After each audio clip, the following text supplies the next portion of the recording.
दोस्तों अपनी रोज़मर्रा की लाइफ में हम बहुत सारी ऐसी खाने पीने की चीज़ें इस्तेमाल करते हैं जिनमें से कुछ हमारे लिए हेल्दी होती हैं, वहीं कुछ हमारे लिए नुकसानदेह भी हो सकती हैं। लेकिन क्या आप जानते हैं कि कुछ ऐसी चीज़ें भी हैं खाने पीने की जो कि हमारे लिए टॉक्सिक हो सकती हैं, जहरीली हो सकती हैं और किसी किसी केस में मौत का कारण भी बन सकती हैं। हाय एवरीवन, मेरा नाम डॉक्टर सलीम जैदी है। मैं एक आयुर्वेदिक और यूनानी मेडिसिन एक्सपर्ट हूं और मेरा मिशन है आपको सही रास्ता दिखाना, सही तरीके से गाइड करना, जिससे कि आप एक हेल्दी और डिजीज़ फ्री लाइफ जी सकें नेचुरल चीज़ों की मदद से। और इसी क्रम में आज इस वीडियो के ज़रिए मैं आपको बताने वाला हूं 5 ऐसी खाने पीने की चीज़ें जो कि आपके लिए टॉक्सिक हैं और जहरीली हैं और इनसे आपको हर कीमत पर बचना चाहिए। तो चलिए बिना किसी देरी के इस वीडियो को शुरू करते हैं और जानते हैं इन 5 चीज़ों के बारे में पूरी डिटेल से।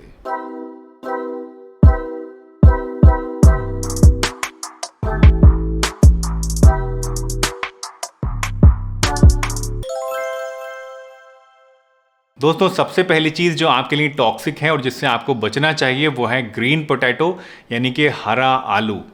दोस्तों जो हरे आलू होते हैं, अक्सर आपने देखा होगा बहुत सारे आलू या तो पूरे ही हरे होते हैं या फिर उनका एक पार्ट हरा हो जाता है।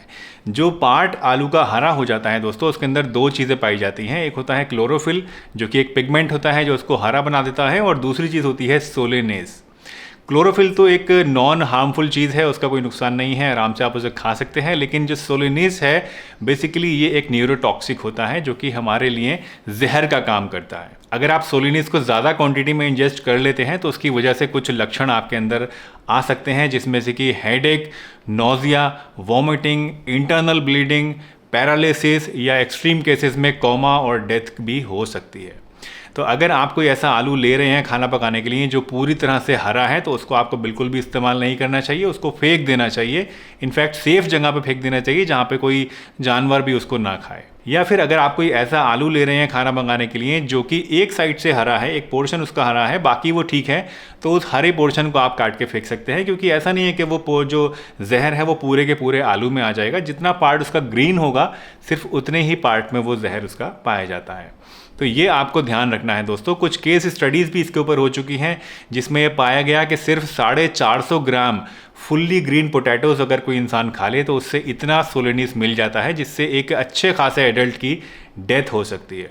तो ग्रीन पोटैटो यानी हरे आलू से आपको हर कीमत पे बचना चाहिए और इसको बिल्कुल भी इस्तेमाल नहीं करना चाहिए। दूसरी चीज़ जो कि आपके लिए टॉक्सिक हो सकती है वो है नटमेग, यानी कि जायफल।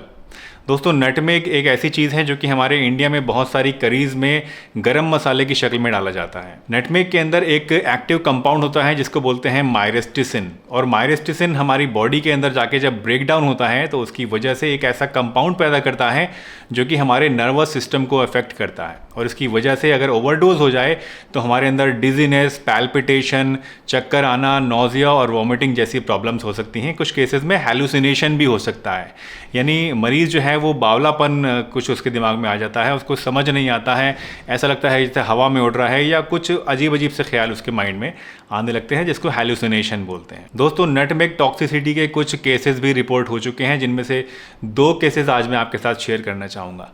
पहला केस था जिसमें एक 17 साल की लड़की थी जिसने 50 ग्राम नटमेग का पाउडर मिल्क शेक बना के इस्तेमाल कर लिया था, और इसको इस्तेमाल करने के सिर्फ 1 से 1.5 घंटे के अंदर ही उसके अंदर बहुत सीवियर सिम्टम्स आने शुरू हो गए। उसको हैलुसिनेशन होने लगा, डिजीनेस होने लगी, चक्कर आने लगे, वॉमिटिंग और नोजिया उसको होने लगी और बेहोशी की हालत उसके अंदर होने लगी। जब उसको हॉस्पिटल ले जाया गया, उसका इलाज हुआ, तो उसके बाद पता लगा कि ये लक्षण जो उसके अंदर आए थे ये नटमेग की टॉक्सिसिटी के कारण से आए थे। एक और केस था जिसके अंदर 37 साल की एक लड़की थी जिसने सिर्फ 10 ग्राम नटमेग का पाउडर इस्तेमाल किया था, और उसके अंदर भी इसी तरह के लक्षण देखे गए, और यही रीज़न भी पाया गया कि नटमेग की ओवरडोज के कारण से उसको ये चीज़ें हो रही हैं। दोस्तों नटमेग की जो टॉक्सिसिटी होती है इसके लक्षण आपको सिर्फ 1 से 1.5 घंटे के अंदर आने शुरू हो जाते हैं और करीब 10 घंटे तक आपके अंदर रहते हैं। वैसे हमारे इंडिया में दोस्तों जो हम लोग नटमेग इस्तेमाल करते हैं वो करते हैं मसाले की शक्ल में, और इस शक्ल में बहुत ही कम क्वांटिटी इस्तेमाल की जाती है और वो कहीं ना कहीं डाइल्यूट भी हो जाता है, जिसकी वजह से कोई नुकसान या कोई ख़तरा हमारे लिए नहीं होता है। लेकिन अगर आप नटमेग को एज ए मेडिसिन इस्तेमाल करते हैं, क्योंकि बहुत सारी आयुर्वेदिक मेडिसिन में या बहुत से सप्लीमेंट्स में या बहुत से घरेलू नुस्खों में भी नटमेग का इस्तेमाल किया जाता है, तो ऐसी शक्ल में आपको ज़्यादा सतर्क रहने की ज़रूरत है। आपको इस बात को मेक श्योर करने की ज़रूरत है कि जो नटमेग आप ले रहे हैं उसकी ओवरडोज आपके अंदर ना हो जाए। अगर आप नटमेग का कोई सप्लीमेंट इस्तेमाल करते हैं तो कोशिश करिए कि जो रिकमेंडेड डोजेज है, जो उस ब्रांड का, उस मैन्युफैक्चरर का रिकमेंडेड डोजेज है, उससे ज़्यादा आप ना लें। या फिर अगर आपके डॉक्टर ने आपको कोई नुस्खा बताया है या किसी तरह से आप इसको इस्तेमाल कर रहे हैं, तो कोशिश करिए कि जो रिकमेंडेड डोजेज है उससे ऊपर आप इसको ना लें। अगर आप इसको विद इन रिकमेंडेशन लेंगे तो इससे आपको कोई नुकसान नहीं है, लेकिन अगर आप गलती से या जानबूझ के इसको ज़्यादा ले लेते हैं तो ये आपके लिए जानलेवा भी हो सकता है। दोस्तों, तीसरी टॉक्सिक चीज़ जो आपको नहीं खानी चाहिए वो है बिटर आमंड्स, यानी कि कड़वे बादाम। मार्केट में दो तरह के बादाम मिलते हैं, एक होते हैं स्वीट आमंड्स और एक होते हैं बिटर आमंड्स। आमतौर पे जो ग्रोसरी स्टोर्स में मिलते हैं वो स्वीट आमंड्स ही होते हैं, जो कि पूरी तरह से सेफ़ होते हैं, कोई नुकसान इनका नहीं होता है। लेकिन कभी कभी क्या होता है, इन स्वीट आमंड्स के साथ साथ बिटर आमंड्स भी मिक्स कर दिए जाते हैं और बिटर आमंड्स टॉक्सिक होते हैं। बिटर आमंड्स के अंदर एक टॉक्सिक सब्सटेंस पाया जाता है जिसको बोलते हैं हाइड्रोजन साइनाइड। और साइनाइड, जैसा कि आप जानते हैं, दुनिया का सबसे खतरनाक पॉइजन होता है। इसकी थोड़ी सी भी क्वांटिटी हमारी मौत के लिए काफ़ी होती है। बिटर आमंड्स की टॉक्सिसिटी को जांचने के लिए कुछ केस स्टडीज़ भी हो चुकी हैं, जिसमें ये पता चला कि 6 से लेके 10 बादाम भी अगर आप खा लें कड़वे, तो वो आपके अंदर सीरियस पॉइजनिंग होने के लिए काफ़ी होते हैं। और अगर इससे ज़्यादा आप खा लें, 20 बादाम खा लें, 25, 30, 50 बादाम अगर आप खा लें, तो इससे आपको इतनी ज़्यादा टॉक्सिसिटी हो जाती है कि इससे डेथ भी हो सकती है। और अगर आप कोई बच्चे हैं या आपकी वेट कम है, आप अंडर वेट हैं, दुबले पतले हैं, तो उस केस में आपके लिए ख़तरा और भी ज़्यादा बढ़ जाता है, क्योंकि ऐसे केसेस में कम क्वांटिटी भी काफ़ी ज़्यादा टॉक्सिक आपके लिए हो सकती है।